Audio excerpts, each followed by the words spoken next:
We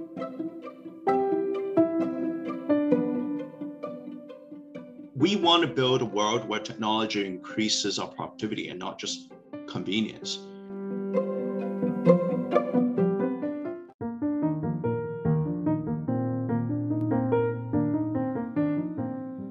Welcome to the CoCoon podcast. My name is Erica, managing partner at CoCoon Ignite Ventures. Together with my two other managing partners at the fund, Theodore and Roland, we invite you to tune in here, where you will find conversations we have with founders and investors on the future and sustainability of work.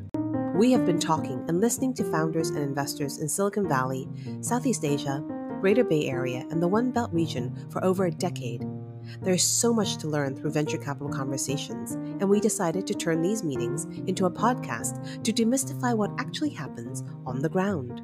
If you're inspired by these stories and want to work or collaborate with any of our founders or investors, then our call to action is reach out by searching for CoCoon Born to Fly on LinkedIn. We'd love to connect there.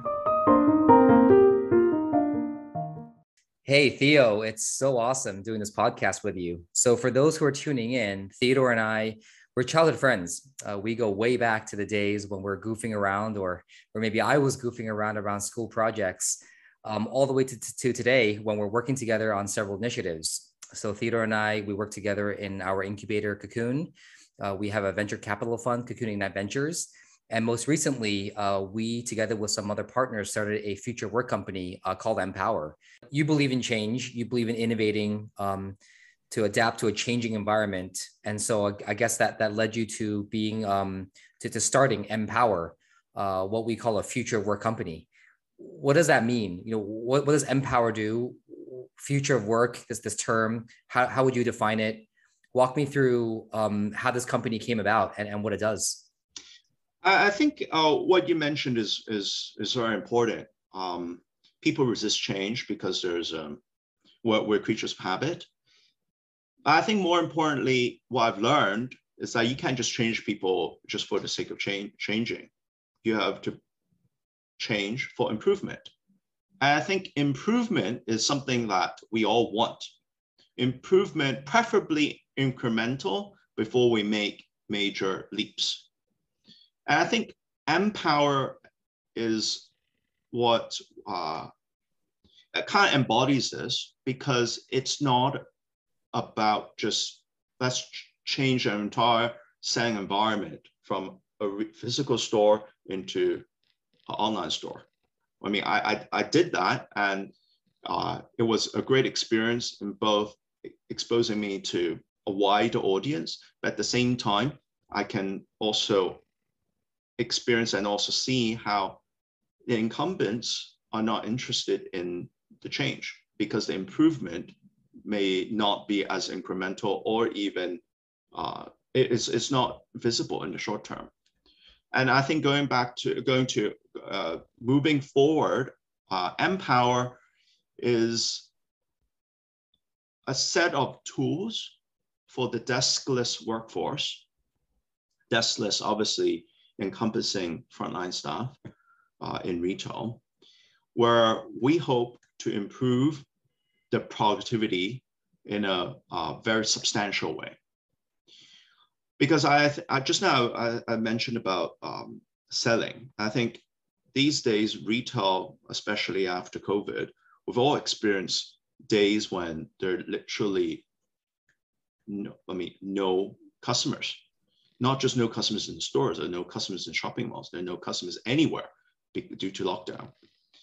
And as a frontline staff, I can empathize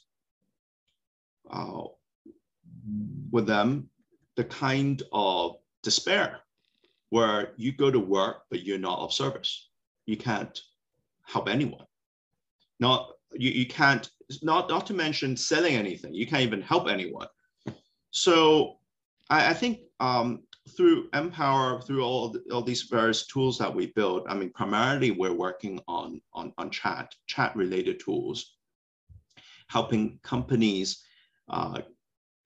be able to manage, say, 100 staffs, frontline staffs, online communication, and have that data actually get stored back into the company's database and not just have it be left in their in the frontline staff's respective phones. I think being able to manage that kind of the data, I think, is very important for brands. But then most importantly, I think from a frontline perspective is if you don't have physical customers, can you actually chat with them? Be able to engage your customers through online channels, not through emails. I mean, emails is still very work, but chat is a lot more informal. Chat is something that we associate with friends and family. Especially, I mean, during the COVID months, and for Hong Kong, it's like 2.5 years. Being able to engage your customers on as friends, as family, over, say, chat, is essential for a lot of frontline staffs. I guess even not just for business, but for the sanity, to feel that I'm actually doing something that's useful. Being able to chat with the customers. And through that, being able to chat with customers, it may lead to conversion. It may lead to subsequent conversions. Not that they're going to buy everything online right away, but then they can kind of figure out what the customers are looking for and be able to be on the lookout for various products before they make a sale. MPower is a suite of products used by deskless workforce. Frontline sales clerks are an example of that. But what exactly is the problem or the problems the company is trying to solve for? It's a tool. I hear that, staff can chat, reach out to customers, engage, hopefully convert them and make a sale. But their websites, there are other means to do that. What would be the essential problem you think that your company is trying to solve? You're absolutely correct. There are already websites, e-stores, a lot of these also very interesting tools, but then a lot of these tools require a lot of self-service. These tools require end users to engage these websites on their own. And I think it's like going into a store, but having no one to help you. You kind of have to figure out everything on your own.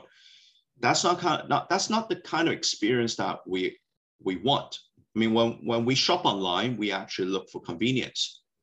We want, if we have something in mind, say I'm looking for a toilet roll, I want to be able to, like, say, type toilet roll, I'm going to be able to see it, click on it, buy it, and know that, oh, I'm buying at the cheapest or most reasonable price in the market.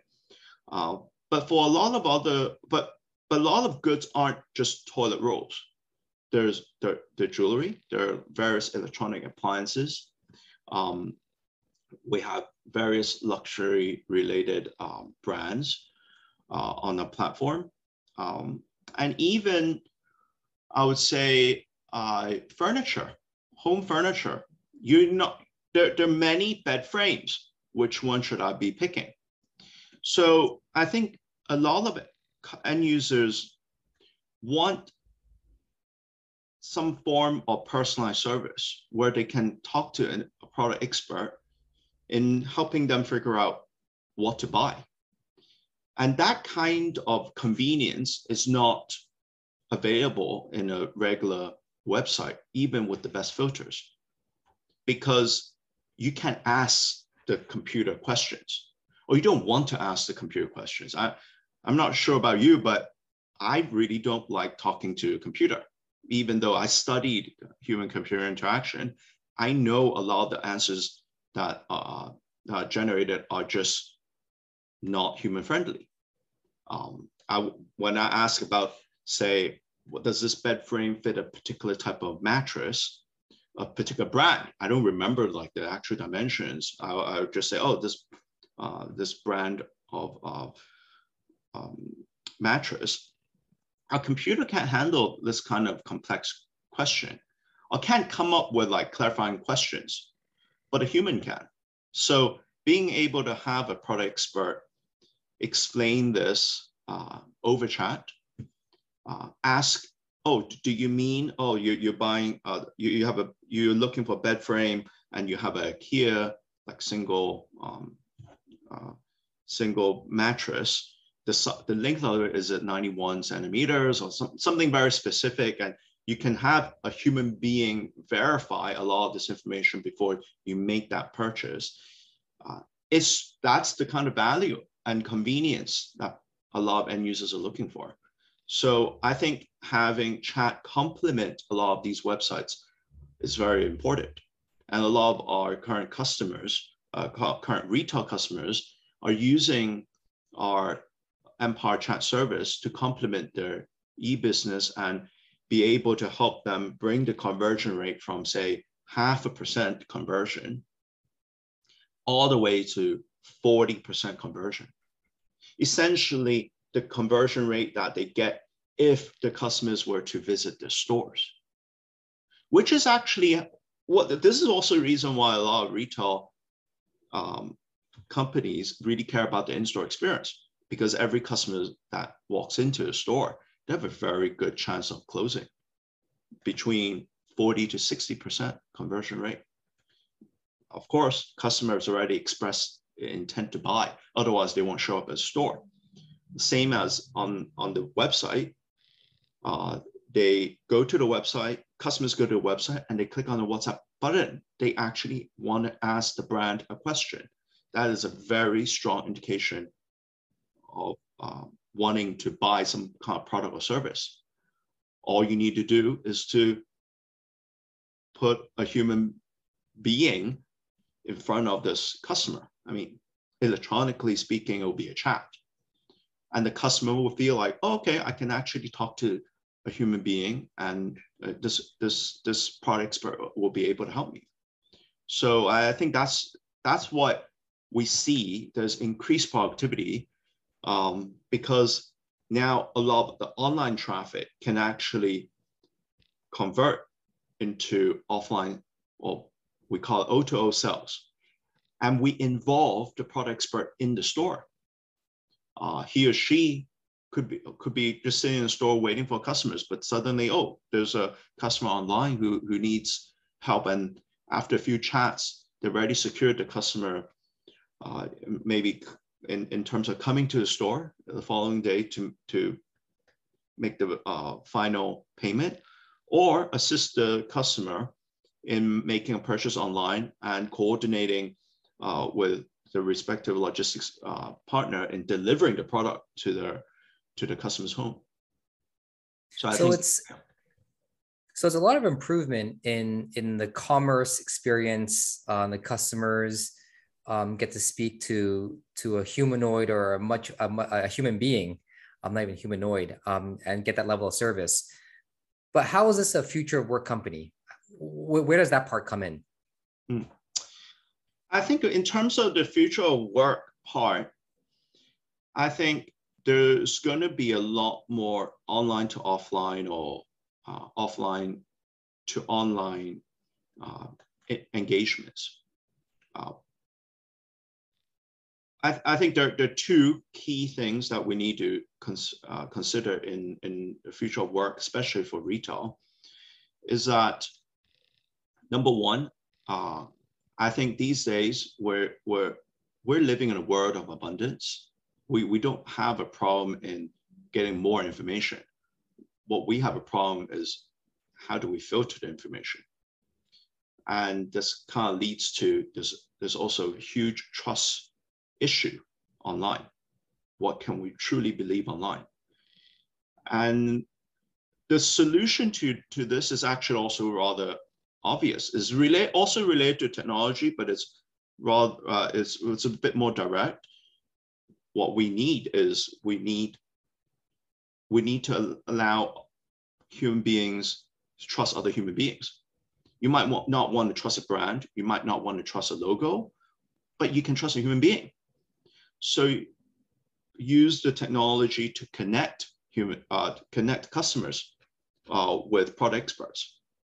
I think from that perspective, it's a lot easier to bridge the gap that a lot of people are searching online first, but they don't trust the brand, and they hesitate and they don't buy. Now they can search online. They don't have to trust the brand. They can actually trust the product experts of the brand. And there's someone to guide you through the steps in completing a purchase. And going back to going back to your point in the future of work, I think people who act as guides on the internet, they create a lot of value for end users, because it's so hard to navigate, because there's so much information, and because we're been told that we can't trust what we just read or see or watch online. So I think by default, people will trust other humans. We don't want an AI to guide us through our purchasing. I mean, as much as all the, I guess, predictive AI is very interesting with all the online ads, I think us as consumers, we have a very poor experience in terms of feeling this kind of manipulation by computer code. But it's very different when we actually get to talk to another human being, be able to get consultation from another human being. You can say that's also a form of persuasion, but that's a human way of filtering information. You want to talk to someone who you feel you can trust. That person, obviously, there could be bias. I mean, I'm not saying that frontline staff can't be biased for the brands they represent, but there's still the choice for the end user. I think this element of choice is essential to the experience in retail.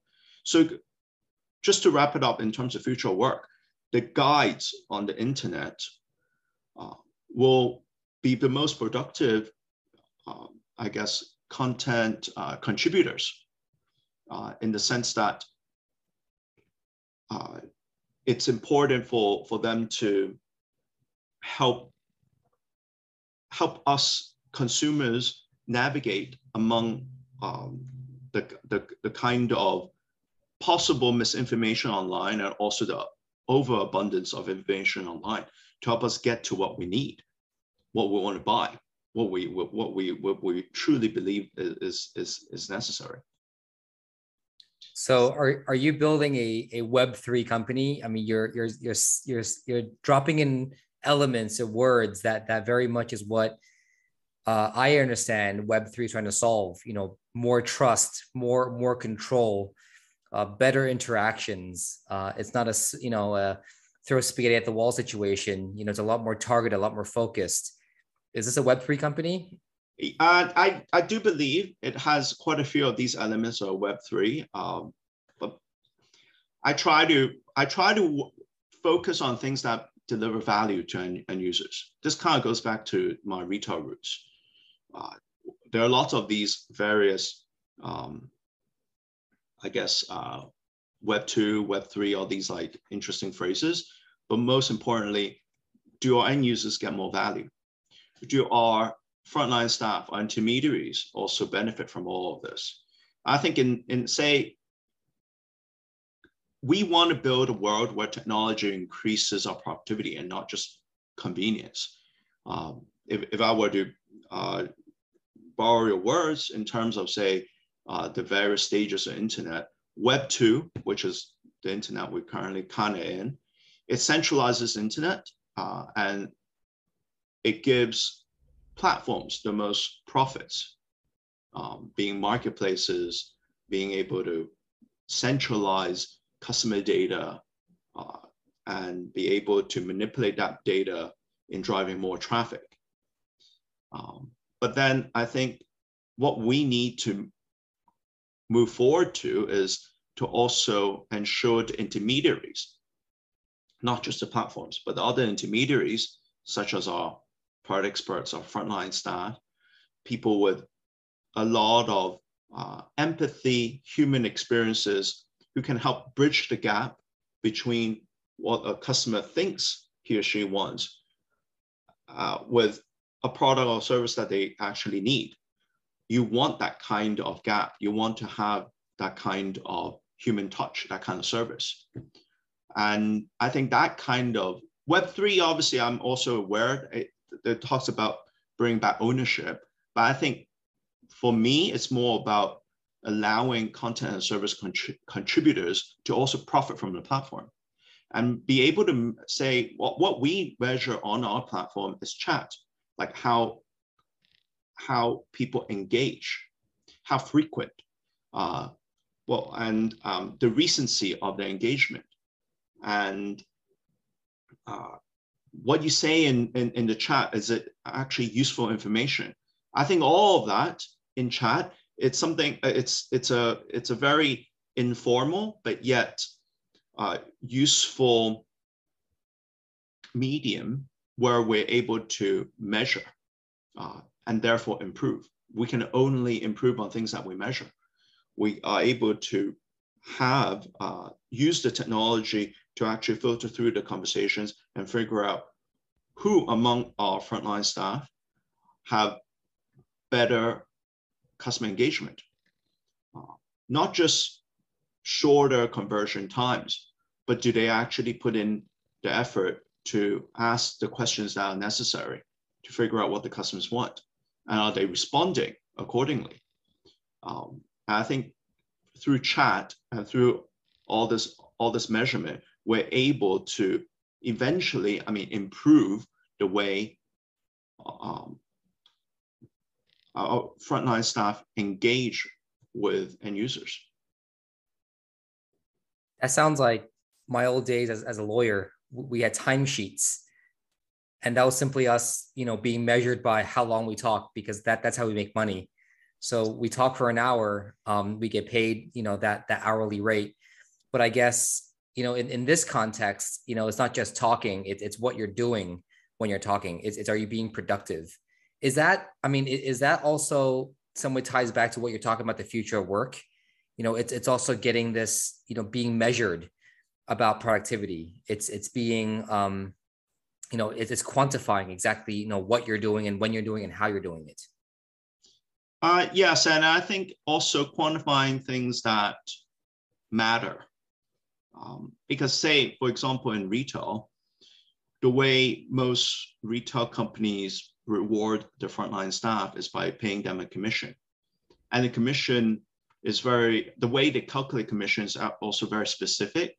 It's normally associated with the person who actually punches in the numbers and prints out the receipt at a particular point of sales, POS. But we also know that most of the time, we engage and convert customers not when the customers actually show up at a point of sales. You start to warm up your leads on phone calls, on chats, in ways that can't be quantified just by saying that, oh, this person showed at this particular POS. You kind of need to warm up the customer beforehand. And I think these days, we now have the technology and the means to actually measure this.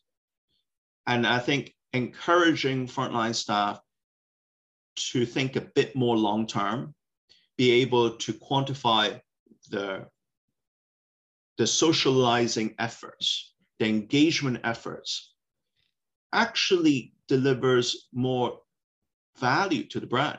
The brand is not just an entity that produces and sells a particular product. A brand, or the company behind it, has company culture that holds together or brings together people who care about customers. And therefore, these frontline staff engage customers in not just short-term gains in terms of, oh, when are you going to make that sale? When are you going to make that purchase? But is willing to ask a few more clarifying questions, a few more questions that can empathize with the customer's needs before making before having the customer decide to make a purchase. And I think this is important for a lot of brands. We can say that we really care about end user experience, but when you incentivize your frontline staff and only through the actual purchase of goods, you're asking them to kind of short circuit the entire experience. When the experience is what a lot of these brands care about, and their margins, they sell things at a much wider margin, higher margin, because they claim that they have better experience. But if you don't measure that kind of experience, or allow or incentivize your frontline staff to deliver the experience in the way that you ask them to deliver, you just won't get the kind of result these brands are looking for. So that's surprising. I mean, to this day, I learned this from you, that sales staff, their incentives are not necessarily aligned with, I guess, the mission of a brand or a company. So to wrap this up, the question I'm sure you get asked all the time, and I always ask you this, and it's always different answers, but what does the future of retail look like in your view? If MPower succeeds, if what you have in mind, from getting the incentives right, the customer journey right, adopting technologies, so engagement, trust, all that, works out really well for all of us. We can buy things in a comfortable, trusted, convenient environment. All that together, what does the future of retail look like for you? I think the future of retail will be where we have a divergence of our market. Well, one that is under $200. Everything you need to buy on Amazon, on Taobao, on the various platforms, where all human interaction is erased, because that's just a way to reduce cost, all the way to the last mile, the logistics, the FedEx or the UPS guy will transform into a drone. So that kind of experience is just it's just a way of like, I just need goods. I need to repair my house. I need to make sure that my fridge has enough food. Yet, I think there's also the other part of retail, the more than $200 part of retail. Just roughly kind of breaking this into two markets, where end users will want to have personalized experiences and services, will question, why do I have to pay more than $200 for, say, I guess a massage chair, when I can actually buy on Amazon? Can you tell me why? Have someone explain to me the differences among these 10 different massage chairs? Or even jewelry. You have 1,000 pieces of jewelry in your shop. Why should I buy any particular piece? I have a budget of, say, $300. Give me the service to help me navigate through this abundance of information and products.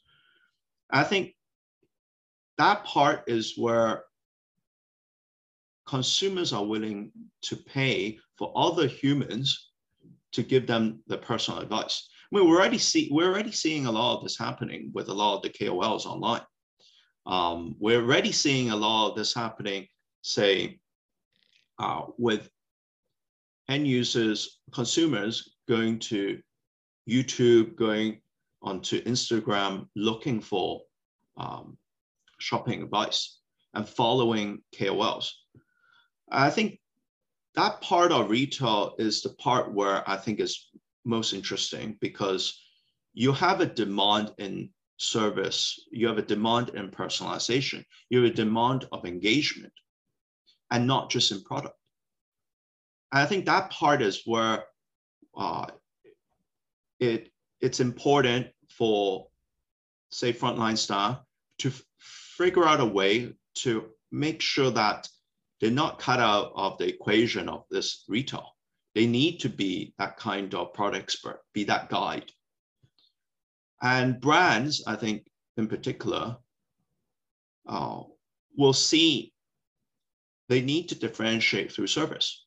They have to differentiate through their designs, their uniqueness, because the generics, the platforms are already reducing the cost to essentially almost no human involvement. So how do you differentiate all of this for your consumer? I think retail in the next, say, 5 to 10 years, we'll see a lot more change. I think the change, one aspect of it could be going into just price wars, availability and price wars. The other part of change, I think, is more of an improvement. Improvement in the sense that consumers get personalized services and have guides to help them make purchases. And I think the chat platform is a great way to help bridge this gap. And those who use chat, frontline staff who use chat, will win over all those who just stand in the store and wait for the customers to walk in. I think it goes back to that saying how machines do not replace workers. It's workers who use machinery that replace those who don't. I think these days it's the same.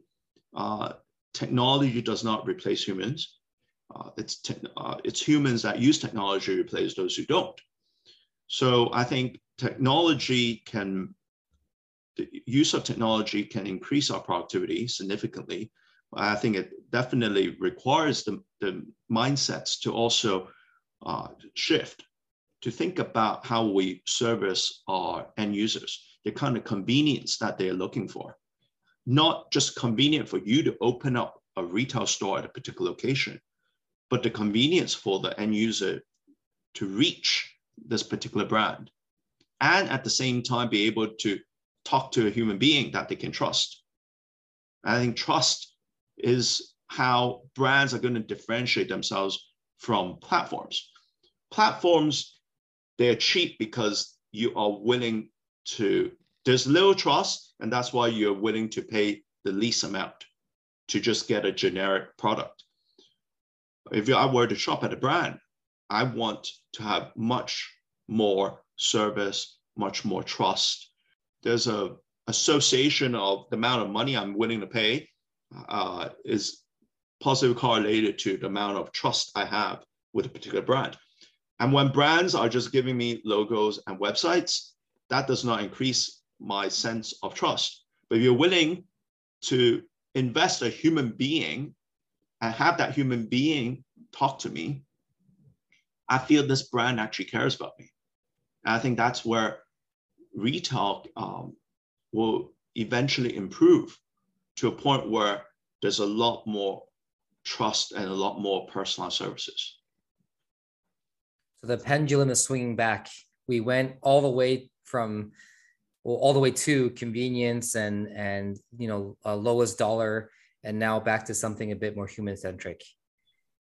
Theo, that's been awesome. Thank you so much. Great chatting as always. And I look forward to our next one. Yeah. Thank you very much. Hey, thank you for listening today. If you like what you heard, don't forget to subscribe to hear more from entrepreneurs and investors on why they got started, how they got through the hard parts, and what they'll be doing next. If you're inspired by these stories and want to work or collaborate with any of our founders or investors, reach out by searching for CoCoon Born to Fly on LinkedIn. We'd love to connect there. Download more episodes or subscribe via Spotify or YouTube.